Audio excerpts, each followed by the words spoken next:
News next top ನ್ಯೂಸ್ಗೆ ಸ್ವಾಗತ. ನಾನು ದರ್ಶನ್ ಶೆಟ್ಟಿ ನಾರ್ಕಳಿ. ಟಾಪ್ ನ್ಯೂಸ್ ನೋಡೋಣ. ಅದಕ್ಕೂ ಮುನ್ನ ಈ ಕ್ಷಣದ ಹೆಡ್ಲೈನ್. ಪೆಟ್ರೋಲ್ ಗ್ಯಾಸ್ ಆಯಿತು, ಇದೀಗ ಬಸ್ ದರ.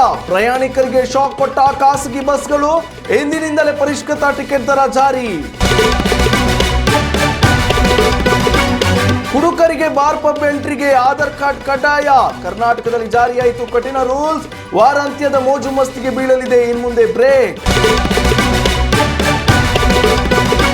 ಕರ್ನಾಟಕಕ್ಕೆ ಮುಂಗಾರು ಭರ್ಜರಿ ಎಂಟ್ರಿ. ಇನ್ನು 3 ದಿನ ಭಾರಿ ಮಳೆ ಎಚ್ಚರಿಕೆ. ಉಡುಪಿ ದಕ್ಷಿಣ ಕನ್ನಡ ಜಿಲ್ಲೆಯಲ್ಲಿ ರೆಡ್ ಅಲರ್ಟ್. ಗೋಕರ್ಣ ಕ್ಷೇತ್ರದಲ್ಲಿ ನಡೆಯಿತು ಇದೆಂತ ಅಪಚಾರ. ಪವಿತ್ರ ಆತ್ಮಲಿಂಗವನ್ನೇ ಮುಳುಗಿಸಿದ ಕೊಳಚೆ ನೀರು. ಮಹಾಬಲೇಶ್ವರನ ಭಕ್ತರು ಪುರೋಹಿತರಿಂದ ಆಕ್ರೋಶ. ರಾಮ್ ಚರಣ್ ಪೆದ್ದಿ ಸಿನಿಮಾಕ್ಕೆ ದೂರಿನ ಭಯ. 250 ಕೋಟಿ ಗಳಿಕೆಯ ಬೆನ್ನಲ್ಲೇ ಬಿಗ್ ಶಾಕ್. ಸಾಮಾಜಿಕ ಜಾಲತಾಣದಲ್ಲಿ ಭಾರಿ ಆಕ್ರೋಶ. ರಾಜ್ಯದಲ್ಲಿ ದೈನಂದಿನ ಪ್ರಯಾಣಕ್ಕಾಗಿ ಖಾಸಗಿ ಬಸ್ಗಳನ್ನು ಅವಲಂಬಿಸಿರುವ ಸಾರ್ವಜನಿಕರಿಗೆ ಈಗ ಬೆಲೆ ಏರಿಕೆಯ ಬಿಸಿ ತಟ್ಟಿದೆ. ಎಂದಿನಿಂದಲೇ ಜಾರಿಗೆ ಬರುವಂತೆ ರಾಜ್ಯಾದ್ಯಂತ ಎಲ್ಲ ಖಾಸಗಿ ಬಸ್ಗಳ ಟಿಕೆಟ್ ದರವನ್ನು 3% 8% ಹೆಚ್ಚಳ ಮಾಡಲಾಗಿದೆ ಎಂದು ಖಾಸಗಿ ಬಸ್ ಮಾಲೀಕರ ಸಂಘದ ಅಧ್ಯಕ್ಷ ಕುಯಿಲಾಡಿ ಸುರೇಶ್ ನಾಯ್ಕ್ ತಿಳಿಸಿದ್ದಾರೆ. ಸಾರಿಗೆ ನಿರ್ವಹಣಾ ವೆಚ್ಚಗಳು ದಿನದಿಂದ ದಿನಕ್ಕೆ ದುಬಾರಿಯಾಗುತ್ತಿದ್ದು ಡೀಸೆಲ್ ದರದಲ್ಲಿಯೂ ಭಾರಿ ಏರಿಕೆ ಆಗಿದೆ. ಜೊತೆಗೆ ಸಿಬ್ಬಂದಿ ವೇತನದ ಕಾರಣದಿಂದಾಗಿ ಬಸ್ ಟಿಕೆಟ್ ದರದಲ್ಲಿ ಏರಿಕೆ ಮಾಡುವುದು ಅನಿವಾರ್ಯವಾಗಿದೆ ಎಂದು ಬಸ್ ಮಾಲೀಕರು ಸಮರ್ಥಿಸಿಕೊಂಡಿದ್ದಾರೆ. ಕರ್ನಾಟಕ ರಾಜ್ಯದಲ್ಲಿ ಸಂಚಾರ ಮಾಡುವ ಡೇ ಸರ್ವಿಸ್ ಬಸ್ಗಳಿಗೆ ಮಾತ್ರವೇ ಈ ಪರಿಷ್ಕೃತ ದರ ಅನ್ವಯವಾಗಲಿದೆ. ಕರಾವಳಿ ಭಾಗದ ಜನತೆಗೆ ಖಾಸಗಿ ಬಸ್ಗಳೇ ಜೀವಾಳ. ಇಲ್ಲಿನ ಜನರು ಖಾಸಗಿ ಬಸ್ಗಳನ್ನೇ ಹೆಚ್ಚಾಗಿ ಆಶ್ರಯಿಸಿದ್ದಾರೆ. ಇದೀಗ ಖಾಸಗಿ ಬಸ್ ಟಿಕೆಟ್ ದರ ಏರಿಕೆಯ ಬಿಸಿ ಹೆಚ್ಚಾಗಿ ಕರಾವಳಿ ಭಾಗದ ಜನತೆಗೆ ತಟ್ಟಲಿದೆ. ಉಡುಪಿ, ಮಂಗಳೂರು ಸೇರಿದಂತೆ ರಾಜ್ಯದ ವಿವಿಧ ಜಿಲ್ಲಾ ಕೇಂದ್ರಗಳ ನಡುವೆ ಹಾಗೂ ಗ್ರಾಮೀಣ ಭಾಗದಿಂದ ನಗರ ಪ್ರದೇಶಗಳಿಗೆ ಸಂಚರಿಸುವ ಸಾಮಾನ್ಯ ಮತ್ತು ಎಕ್ಸ್ಪ್ರೆಸ್ ಖಾಸಗಿ ಬಸ್ಗಳ ಪ್ರಯಾಣಿಕರ ಜೇಬಿಗೆ ಇನ್ನು ಮುಂದೆ ಹೆಚ್ಚಿನ ಕತ್ತರಿ ಬೀಳಲಿದೆ. ಸಿಟಿ ಬಸ್ ಮತ್ತು ಗ್ರಾಮೀಣ ಭಾಗದಲ್ಲಿ ಸಂಚಾರ ಮಾಡುವ ಖಾಸಗಿ ಬಸ್ ದರದಲ್ಲಿ 3% 5% ಏರಿಕೆ ಮಾಡಲಾಗಿದ್ರೆ, ಉಡುಪಿ, ಮಂಗಳೂರು ಭಾಗದಲ್ಲಿ ಸಂಚರಿಸುವ ಎಕ್ಸ್ಪ್ರೆಸ್ ಬಸ್ಗಳ ದರದಲ್ಲಿ 6% 8% ಏರಿಕೆ ಮಾಡಲಾಗಿದೆ. ಒಂದೆಡೆ ಪೆಟ್ರೋಲ್ ಡೀಸೆಲ್ ದರ ಏರಿಕೆಯಿಂದಾಗಿ ಜನಸಾಮಾನ್ಯರ ಮೇಲೆ ಈಗಾಗಲೇ ಹೊರೆ ಬಿದ್ದಿದ್ದು, ಕರಾವಳಿಗರು ಇದೀಗ ಬಸ್ನಲ್ಲಿ ಸಂಚರಿಸೋದಕ್ಕೂ ಹಿಂದೆ ಮುಂದೆ ನೋಡುವ ಸ್ಥಿತಿ ನಿರ್ಮಾಣವಾಗಿದೆ. ಖಾಸಗಿ ಬಸ್ ದರ ಏರಿಕೆಯ ಕುರಿತು ಪ್ರಯಾಣಿಕರು ಆಕ್ರೋಶ ವ್ಯಕ್ತಪಡಿಸುತ್ತಿದ್ದಾರೆ. ನಾನಾ ಕಾರಣ ನೀಡಿ ಟಿಕೆಟ್ ದರ ಏರಿಕೆ ಮಾಡುವ ಖಾಸಗಿ ಬಸ್ ಮಾಲೀಕರು ಪೆಟ್ರೋಲ್ ಡೀಸೆಲ್ ದರ ಇಳಿಕೆಯಾದಾಗ ಟಿಕೆಟ್ ದರ ಇಳಿಕೆ ಮಾಡುತ್ತಿಲ್ಲ ಅನ್ನೋದು ಪ್ರಯಾಣಿಕರ ಆರೋಪ. ಉತ್ತಮ ಸಂಸ್ಕಾರಯುತ ಶಿಕ್ಷಣದೊಂದಿಗೆ VSS English medium CBSE school Udupi Muddur. ನರ್ಸರಿಯಿಂದ 10ನೇ ತರಗತಿವರೆಗೆ ಶಿಕ್ಷಣದ ಜೊತೆಗೆ 5ರಿಂದ 10ನೇ ತರಗತಿವರೆಗಿನ ವಿದ್ಯಾರ್ಥಿನಿಯರಿಗೆ ಉತ್ತಮ ಹಾಸ್ಟೆಲ್ ಸೌಲಭ್ಯವೂ ಇದೆ. ನಿಮ್ಮ ಮಕ್ಕಳ ಪ್ರವೇಶಾತಿಗಾಗಿ ಈ ಸಂಖ್ಯೆಗೆ ಕರೆ ಮಾಡಿ. ನೀವು ವಾರಾಂತ್ಯದ ಮಸ್ತಿಗಾಗಿ ಅಥವಾ ಸ್ನೇಹಿತರೊಂದಿಗೆ ಪಾರ್ಟಿ ಮಾಡಲು ಬಾರ್ ಹಾಗೂ ಪಬ್ಗಳಿಗೆ ಹೋಗುವ ಪ್ಲಾನ್ ಮಾಡಿಕೊಂಡಿದ್ರಾ? ಹಾಗಿದ್ರೆ ಇನ್ನು ಮುಂದೆ ಮನೆಯಿಂದ ಹೊರಡುವಾಗ ನಿಮ್ಮ ಮೊಬೈಲ್ ಜೊತೆಗೆ ಒರಿಜಿನಲ್ ಗುರುತಿನ ಚೀಟಿಯನ್ನು ಕೊಂಡೊಯ್ಯುವುದನ್ನು ಮರೆಯಬೇಡಿ. ಆಧಾರ್ ಕಾರ್ಡ್ ಇಲ್ಲದೆ ಇದ್ರೆ ಇನ್ನು ಮುಂದೆ ನಿಮಗೆ ಬಾರ್ ಪಬ್ಗಳಲ್ಲಿ ಸಿಗೋದಿಲ್ಲ ಎಂಟ್ರಿ. ಅಪ್ರಾಪ್ತರ ಎಂಟ್ರಿಗೆ ತಡೆಯೊಡ್ಡುವ ಸಲುವಾಗಿ ಕರ್ನಾಟಕ ಸರ್ಕಾರ ಹೊಸ ರೂಲ್ಸ್ ಜಾರಿ ಮಾಡಿದೆ.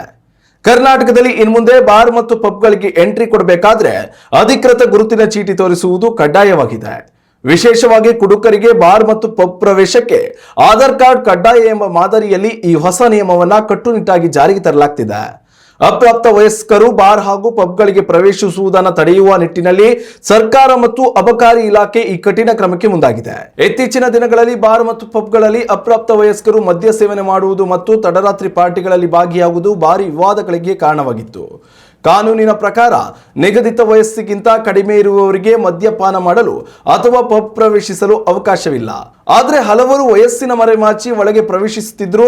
ಇದಕ್ಕೆ ಶಾಶ್ವತ ಪರಿಹಾರ ಕಂಡುಕೊಳ್ಳಲು ರಾಜ್ಯದ ಎಲ್ಲಾ ಪ್ರಮುಖ ನಗರಗಳ ಬಾರ್ ಮತ್ತು ಪಬ್ ಮಾಲೀಕರು ಇನ್ನು ಮುಂದೆ ಪ್ರವೇಶ ದ್ವಾರದಲ್ಲೇ ಗ್ರಾಹಕರ ವಯಸ್ಸನ್ನು ಖಚಿತಪಡಿಸಿಕೊಳ್ಳಲು ಆಧಾರ್ ಕಾರ್ಡ್, ಪಾನ್ ಕಾರ್ಡ್ ಅಥವಾ ಡ್ರೈವಿಂಗ್ ಲೈಸೆನ್ಸ್ ಅನ್ನು ಕಡ್ಡಾಯವಾಗಿ ಪರಿಶೀಲಿಸಬೇಕಾಗುತ್ತದೆ. ಹೊಸ ನಿಯಮದ ಪ್ರಕಾರ ಬಾರ್ ಮತ್ತು ಪಬ್ಗಳ ಎಂಟ್ರಿ ಗೇಟ್ ಬಳಿಯೇ ಸೆಕ್ಯೂರಿಟಿ ಸಿಬ್ಬಂದಿ ಪ್ರತಿಯೊಬ್ಬ ಗ್ರಾಹಕನ ಗುರುತಿನ ಚೀಟಿಯನ್ನ ಪರಿಶೀಲಿಸಲಿದ್ದಾರೆ. ಡಿಜಿಟಲ್ ರೂಪದಲ್ಲಿ ಇರುವ ಐಡಿಯನ್ನ ಸಹ ಮಾನ್ಯ ಮಾಡಲಾಗ್ತದೆ. ನಾವು ಸರ್ಕಾರದ ನಿಯಮಗಳನ್ನು ಕಟ್ಟುನಿಟ್ಟಾಗಿ ಪಾಲಿಸುತ್ತಿದ್ದೇವೆ. ಇನ್ನು ಮುಂದೆ ವಯಸ್ಸಿನ ದೃಢೀಕರಣಕ್ಕಾಗಿ ಆಧಾರ್ ಅಥವಾ ಇತರೆ ಸರ್ಕಾರಿ ಐಡಿಯನ್ನು ತೋರಿಸದಿದ್ದರೆ ಯಾರಿಗೂ ಒಳಗೆ ಪ್ರವೇಶ ನೀಡಲಾಗುವುದಿಲ್ಲ. ಒಂದು ವೇಳೆ ಯಾವುದೇ ಪಬ್ ಅಪ್ರಾಪ್ತರಿಗೆ ಮದ್ಯ ಪೂರೈಕೆ ಮಾಡಿದ್ದು ಕಂಡು ಬಂದರೆ ಅಂತಹವರ ಲೈಸೆನ್ಸ್ ಅನ್ನು ತಕ್ಷಣವೇ ರದ್ದುಗೊಳಿಸಲು ಅಬಕಾರಿ ಇಲಾಖೆ ಕಠಿಣ ಸೂಚನೆ ನೀಡಿದೆ. ಕರ್ನಾಟಕದಲ್ಲಿ ಜಾರಿಗೆ ಬಂದಿರುವ ಈ ಹೊಸ ರೂಲ್ಸ್ ಸಾರ್ವಜನಿಕ ವಲಯದಲ್ಲಿ ಭಾರಿ ಚರ್ಚೆಗೆ ಗ್ರಾಸವಾಗಿದೆ. ಶಾಲಾ ಕಾಲೇಜು ವಿದ್ಯಾರ್ಥಿಗಳು ದಾರಿ ತಪ್ಪುವುದನ್ನು ತಡೆಯಲು ಈ ನಿಯಮ ಅತ್ಯಂತ ಅವಶ್ಯಕವಾಗಿತ್ತು ಎಂದು ಪೋಷಕರು ಮತ್ತು ನಾಗರಿಕರು ಸರ್ಕಾರದ ನಿರ್ಧಾರವನ್ನು ಸ್ವಾಗತಿಸಿದ್ದಾರೆ. ಆದರೆ ಮದ್ಯಪ್ರಿಯರು ಹಾಗೂ ಪಾರ್ಟಿ ಪ್ರಿಯರಿಂದ ಇದಕ್ಕೆ ಸ್ವಲ್ಪ ವಿರೋಧವೂ ವ್ಯಕ್ತವಾಗ್ತಿದೆ. ಇನ್ನು ಬಾರ್ ಪಬ್ಗಳಿಗೆ ಎಂಟ್ರಿ ಕೊಡಬೇಕಾದ್ರೆ Aadhaar card, driving licence, voter ID ಅಥವಾ ಪಾನ್ ಕಾರ್ಡ್ ಕಡ್ಡಾಯವಾಗಲಿದೆ. ಸಿಲಿಕಾನ್ ಸಿಟಿ ಬೆಂಗಳೂರು ಸೇರಿದಂತೆ ಇಡೀ ಕರ್ನಾಟಕದ ನೈಟ್ ಲೈಫ್ ಸಂಸ್ಕೃತಿಗೆ ಈ ಹೊಸ ನಿಯಮ ದೊಡ್ಡ ಬದಲಾವಣೆ ತರಲಿದೆ. ಇನ್ನು ವೀಕೆಂಡ್ ಪಾರ್ಟಿ ಮೂಡ್ನಲ್ಲಿ ಹೋಗುವ ಮುನ್ನ ನಿಮ್ಮ ಜೇಬಿನಲ್ಲಿ ಆಧಾರ್ ಕಾರ್ಡ್ ಇದೆಯೇ ಎಂಬುದನ್ನು ಒಮ್ಮೆ ಚೆಕ್ ಮಾಡಿಕೊಳ್ಳಿ. ಇಲ್ಲದಿದ್ದರೆ ಪಬ್ ಬಾಗಿಲಿನಿಂದಲೇ ವಾಪಸ್ ಬರಬೇಕಾದಿತ್ತು. ಕರ್ನಾಟಕಕ್ಕೆ ಮುಂಗಾರು ಮಳೆ ಭರ್ಜರಿಯಾಗಿ ಎಂಟ್ರಿ ಕೊಟ್ಟಿದೆ. ಜೂನ್ 11ರವರೆಗೆ ಕರ್ನಾಟಕದ ಹಲವು ಜಿಲ್ಲೆಗಳಲ್ಲಿ ಭಾರಿ ಮಳೆಯಾಗುವ ಸಾಧ್ಯತೆ ಇದ್ದು, ಕರಾವಳಿ ಹಾಗೂ ಮಲೆನಾಡು ಭಾಗಗಳಲ್ಲಿ ವಿಶೇಷ ಮುನ್ನೆಚ್ಚರಿಕೆ ವಹಿಸುವಂತೆ ಹವಾಮಾನ ಇಲಾಖೆ ಸೂಚನೆ ನೀಡಿದೆ. ಅದರಲ್ಲೂ ಭಾರಿ ಮಳೆಯ ಮುನ್ಸೂಚನೆಯ ಹಿನ್ನೆಲೆ ಉಡುಪಿ, ದಕ್ಷಿಣ ಕನ್ನಡ, ಉತ್ತರ ಕನ್ನಡ, ಶಿವಮೊಗ್ಗ ಹಾಗೂ ಚಿಕ್ಕಮಗಳೂರು ಜಿಲ್ಲೆಗಳಿಗೆ ರೆಡ್ ಅಲರ್ಟ್ ಘೋಷಿಸಲಾಗಿದೆ. ಈ ಜಿಲ್ಲೆಗಳಲ್ಲಿ ಅತಿವೃಷ್ಟಿ, ರಸ್ತೆ ಸಂಚಾರ ವ್ಯತ್ಯಯ, ಮರಗಳು ಉರುಳುವಿಕೆ ಹಾಗೂ ತಗ್ಗು ಪ್ರದೇಶಗಳಲ್ಲಿ ನೀರು ನಿಲ್ಲುವಂತಹ ಪರಿಸ್ಥಿತಿಗಳು ಎದುರಾಗುವ ಸಾಧ್ಯತೆ ಇದೆ ಎಂದು ಎಚ್ಚರಿಕೆ ನೀಡಲಾಗಿದೆ. ಈಗಾಗಲೇ ಹಲವೆಡೆ ಮಳೆ ತನ್ನ ಅಬ್ಬರ ತೋರಿಸುತ್ತಿದ್ದು, ಕೆಲವು ಪ್ರದೇಶಗಳಲ್ಲಿ ಜನಜೀವನಕ್ಕೂ ಅಡಚಣೆ ಉಂಟಾಗಿದೆ. ಹೀಗಾಗಿ ಜಿಲ್ಲಾಧಿಕಾರಿಗಳು ಹಾಗೂ ತಾಲೂಕು ಮಟ್ಟದ ಅಧಿಕಾರಿಗಳಿಗೆ ಸನ್ನದ್ಧರಾಗಿರುವಂತೆ ಸೂಚನೆ ನೀಡಲಾಗಿದೆ. ತುರ್ತು ಪರಿಸ್ಥಿತಿಗಳನ್ನು ಎದುರಿಸಲು ಅಗತ್ಯ ಕ್ರಮಗಳನ್ನು ಕೈಗೊಳ್ಳುವಂತೆ ಜಿಲ್ಲಾಡಳಿತಕ್ಕೆ ನಿರ್ದೇಶನ ನೀಡಲಾಗಿದೆ. ಇನ್ನೊಂದೆಡೆ ಕೊಡಗು, ಹಾಸನ, ಹಾವೇರಿ, ಬೆಳಗಾವಿ ಹಾಗೂ ಧಾರವಾಡ ಜಿಲ್ಲೆಗಳಿಗೆ ಆರೆಂಜ್ ಅಲರ್ಟ್ ಘೋಷಿಸಲಾಗಿದೆ. ಈ ಭಾಗಗಳಲ್ಲಿ ಕೂಡ ಉತ್ತಮ ಮಳೆಯ ನಿರೀಕ್ಷೆ ಇದ್ದು, ಸಾರ್ವಜನಿಕರು ಅಗತ್ಯ ಮುನ್ನೆಚ್ಚರಿಕೆ ವಹಿಸುವಂತೆ ಮನವಿ ಮಾಡಲಾಗಿದೆ. ಬೀದರ್, ಕಲಬುರಗಿ, ಯಾದಗಿರಿ, ವಿಜಯಪುರ, ರಾಯಚೂರು, ಕೊಪ್ಪಳ, ಬಾಗಲಕೋಟೆ, ದಾವಣಗೆರೆ, ಮೈಸೂರು ಹಾಗೂ ಚಾಮರಾಜನಗರ ಜಿಲ್ಲೆಗಳಿಗೆ ಯೆಲ್ಲೋ ಅಲರ್ಟ್ ನೀಡಲಾಗಿದೆ. ಈ ಜಿಲ್ಲೆಗಳಲ್ಲಿ ಕೆಲವೆಡೆ ಗುಡುಗು ಸಹಿತ ಮಳೆ ಹಾಗೂ ಬಲವಾದ ಗಾಳಿ ಬೀಸುವ ಸಾಧ್ಯತೆ ಇದೆ. ವಿಶೇಷವಾಗಿ ಉತ್ತರ ಕನ್ನಡ ಜಿಲ್ಲೆಯಲ್ಲಿ ಮಳೆಯ ತೀವ್ರತೆ ಹೆಚ್ಚಾಗುವ ಸಾಧ್ಯತೆ ಇರುವುದರಿಂದ ಜಿಲ್ಲಾ ವಿಪತ್ತು ನಿರ್ವಹಣಾ ತಂಡಗಳು ಈಗಾಗಲೇ ಸಜ್ಜಾಗಿವೆ. ಮುಂಗಾರು ಪೂರ್ವ ಸಿದ್ಧತೆಗಳನ್ನು ಪೂರ್ಣಗೊಳಿಸಲಾಗಿದ್ದು, ಯಾವುದೇ ತುರ್ತು ಪರಿಸ್ಥಿತಿ ಎದುರಾದರೆ ತಕ್ಷಣ ಸ್ಪಂದಿಸಲು ಅಗತ್ಯ ವ್ಯವಸ್ಥೆ ಮಾಡಲಾಗಿದೆ ಎಂದು ಜಿಲ್ಲಾಡಳಿತ ತಿಳಿಸಿದೆ. ಹವಾಮಾನ ಇಲಾಖೆಯ ಮುನ್ಸೂಚನೆ ಗಮನಿಸಿ ನದಿ, ಹಳ್ಳ, ತಗ್ಗು ಪ್ರದೇಶಗಳು ಹಾಗೂ ಗುಡ್ಡಗಾಡು ಭಾಗಗಳಿಗೆ ಅನಗತ್ಯವಾಗಿ ತೆರಳದಂತೆ ಸಾರ್ವಜನಿಕರಿಗೆ ಸಲಹೆ ನೀಡಲಾಗಿದೆ. ಮೀನುಗಾರರು ಮತ್ತು ರೈತರು ಸಹ ಹವಾಮಾನ ಮಾಹಿತಿ ಗಮನಿಸಿ ತಮ್ಮ ಚಟುವಟಿಕೆಗಳನ್ನು ಯೋಜಿಸಿಕೊಳ್ಳುವಂತೆ ಅಧಿಕಾರಿಗಳು ಮನವಿ ಮಾಡಿದ್ದಾರೆ. ಉತ್ತಮ ಸಂಸ್ಕಾರಯುತ ಶಿಕ್ಷಣದೊಂದಿಗೆ VSS English medium CBSE school Udupi Muddur.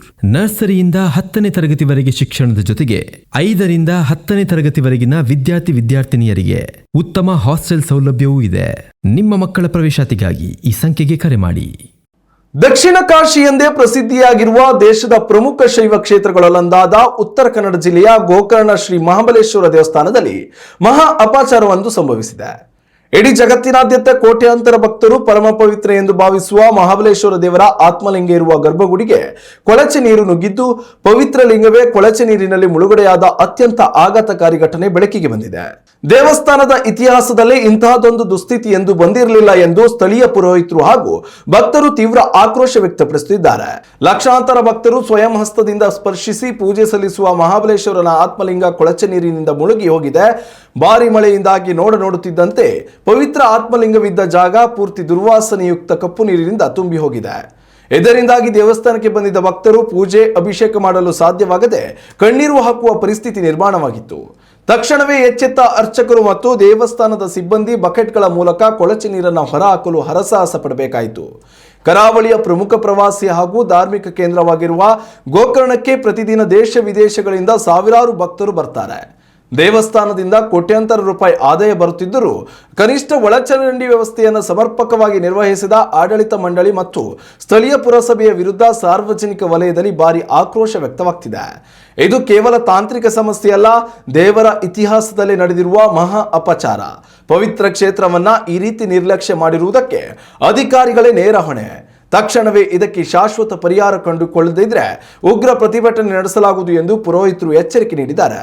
Gokarna ಕ್ಷೇತ್ರದಲ್ಲಿ ಸದ್ಯ ಕೊಳಚೆ ನೀರನ್ನು ಹೊರಹಾಕಿ ತಾತ್ಕಾಲಿಕವಾಗಿ ಗರ್ಭಗುಡಿಯನ್ನು ಸ್ವಚ್ಛಗೊಳಿಸಲಾಗಿದೆ. ಆದರೆ ಮಳೆ ಹೀಗೆ ಮುಂದುವರಿದ್ರೆ ಇದೇ ಪರಿಸ್ಥಿತಿ ಮರುಕಳಿಸುವ ಆತಂಕ ಎದುರಾಗಿದೆ. ರಾಜ್ಯದ ಇತಿಹಾಸ ಪ್ರಸಿದ್ಧ ಆತ್ಮಲಿಂಗಕ್ಕೆ ಒದಗಿರುವ ಈ ದುಸ್ಥಿತಿಗೆ ಸರ್ಕಾರ ಮತ್ತು ಮುಜರಾಯಿ ಇಲಾಖೆ ತಕ್ಷಣವೇ ಮಧ್ಯ ಪ್ರವೇಶಿಸಿ ಕಠಿಣ ಕ್ರಮ ಕೈಗೊಳ್ಳಬೇಕೆಂದು ಕರಾವಳಿ ಭಾಗದ ಜನತೆ ಒತ್ತಾಯಿಸುತ್ತಿದ್ದಾರೆ. Mega power star Ram Charan ಅಭಿನಯದ ಬುಚ್ಚಿ ಬಾಬುಸನ ನಿರ್ದೇಶನದ ಬಹುನಿರೀಕ್ಷಿತ ಚಿತ್ರ ಪೆದ್ದಿ ಬಾಕ್ಸ್ ಆಫೀಸ್ ನಲ್ಲಿ ಧೂಳೆಬ್ಬಿಸುತ್ತಿದ್ರು ಈಗ ಭಾರಿ ಕಾನೂನು ಸಂಕಷ್ಟಕ್ಕೆ ಸಿಲುಕಿದೆ. ಚಿತ್ರಮಂದಿರಗಳಲ್ಲಿ ಭರ್ಜರಿ ಪ್ರದರ್ಶನ ಕಾಣುತ್ತಿರುವ ಈ big budget sports action drama ವಿರುದ್ಧ ಇದೀಗ SC/ST ದೌರ್ಜನ್ಯ ತಡೆ ಕಾಯ್ದೆಯಡಿ ಮೊಕದ್ದಮೆ ದಾಖಲಿಸಲು ದೂರು ಸಲ್ಲಿಕೆಯಾಗಿದೆ. ಒಂದೆಡೆ ಕಲೆಕ್ಷನ್ ಉತ್ತುಂಗದಲ್ಲಿದ್ರೆ, ಇನ್ನೊಂದೆಡೆ ಚಿತ್ರದಲ್ಲಿನ ಕೆಲವು ಆಕ್ಷೇಪಾರ್ಹ ದೃಶ್ಯಗಳು ಮತ್ತು ಸಂಭಾಷಣೆಗಳು ಚಿತ್ರತಂಡಕ್ಕೆ ದೊಡ್ಡ ತಲೆನೋವಾಗಿ ಪರಿಣಮಿಸಿವೆ. ಬಿಡುಗಡೆಯಾದ ಕೇವಲ 5 ದಿನಗಳಲ್ಲಿ ಪೆದ್ದಿ ಸಿನಿಮಾ ವಿಶ್ವಾದ್ಯಂತ ಬರೋಬ್ಬರಿ 248.92 ಕೋಟಿ ರೂಪಾಯಿ ಗಳಿಸಿ ಯಶಸ್ವಿಯಾಗಿ ಮುನ್ನುಗ್ಗುತ್ತಿದೆ. ಭಾರತದಲ್ಲಿ ಈ ಚಿತ್ರ 169.70 ಕೋಟಿ ರೂಪಾಯಿ ನೆಟ್ ಕಲೆಕ್ಷನ್ ಮಾಡುವ ಮೂಲಕ ದಾಖಲೆ ಬರೆದಿದೆ. ಆದರೆ ಈ ಬಾರಿ ಯಶಸ್ಸಿನ ಬೆನ್ನಲ್ಲೇ ಸಿನಿಮಾ ದೊಡ್ಡ ವಿವಾದಗಳ ಸುಳಿಗೆ ಸಿಲುಕಿಕೊಂಡಿದೆ. ಚಿತ್ರದಲ್ಲಿ ಬುಡಕಟ್ಟು ಸಮುದಾಯವನ್ನ ಅತ್ಯಂತ ಅವಮಾನಕರವಾಗಿ ಮತ್ತು ಕೀಳಾಗಿ ಬಿಂಬಿಸಲಾಗಿದೆ ಎಂದು ಆರೋಪಿಸಿ ಆಂಧ್ರಪ್ರದೇಶದ ಮಾನ್ಯಂ ಹಾಗೂ ವಿಜಯನಗರಂ ಜಿಲ್ಲೆಗಳಲ್ಲಿ ಬುಡಕಟ್ಟು ಜನಾಂಗದ ನಾಯಕರು ಅಧಿಕಾರಿಗಳಿಗೆ ಅಧಿಕೃತವಾಗಿ ದೂರು ನೀಡಿದ್ದಾರೆ. ಸಿನಿಮಾದಲ್ಲಿ ಬಳಸಲಾಗಿರುವ ಕೆಲವು ಡೈಲಾಗ್ಗಳು ಸಮುದಾಯದ ಗೌರವಕ್ಕೆ ಧಕ್ಕೆ ತಂದಿವೆ ಎಂದು ಅವರು ಆಕ್ರೋಶ ಹೊರಹಾಕಿದ್ದಾರೆ.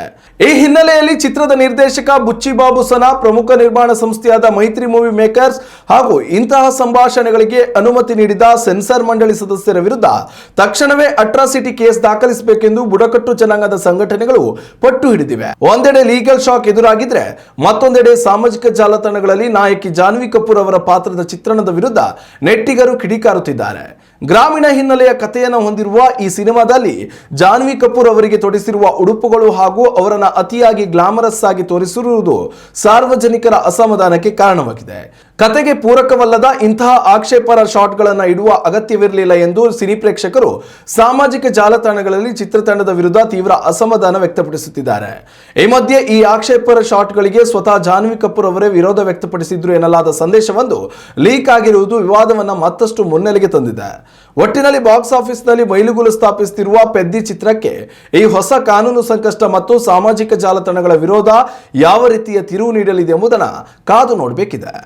ಇನ್ನಷ್ಟು ತಾಜಾ ಸುದ್ದಿಗಳಿಗಾಗಿ ನೋಡ್ತಾ ಇರಿ ನ್ಯೂಸ್ ನೆಕ್ಸ್ಟ್. ಇದು ವರ್ತಮಾನದ ಕೈಗನ್ನಡಿ. ಉತ್ತಮ ಸಂಸ್ಕಾರಯುತ ಶಿಕ್ಷಣದೊಂದಿಗೆ VSS English medium CBSE school, Udupi Muddur. ನರ್ಸರಿಯಿಂದ 10ನೇ ತರಗತಿವರೆಗೆ ಶಿಕ್ಷಣದ ಜೊತೆಗೆ 5ರಿಂದ 10ನೇ ತರಗತಿವರೆಗಿನ ವಿದ್ಯಾರ್ಥಿನಿಯರಿಗೆ ಉತ್ತಮ ಹಾಸ್ಟೆಲ್ ಸೌಲಭ್ಯವೂ ಇದೆ. ನಿಮ್ಮ ಮಕ್ಕಳ ಪ್ರವೇಶಾತಿಗಾಗಿ ಈ ಸಂಖ್ಯೆಗೆ ಕರೆ ಮಾಡಿ.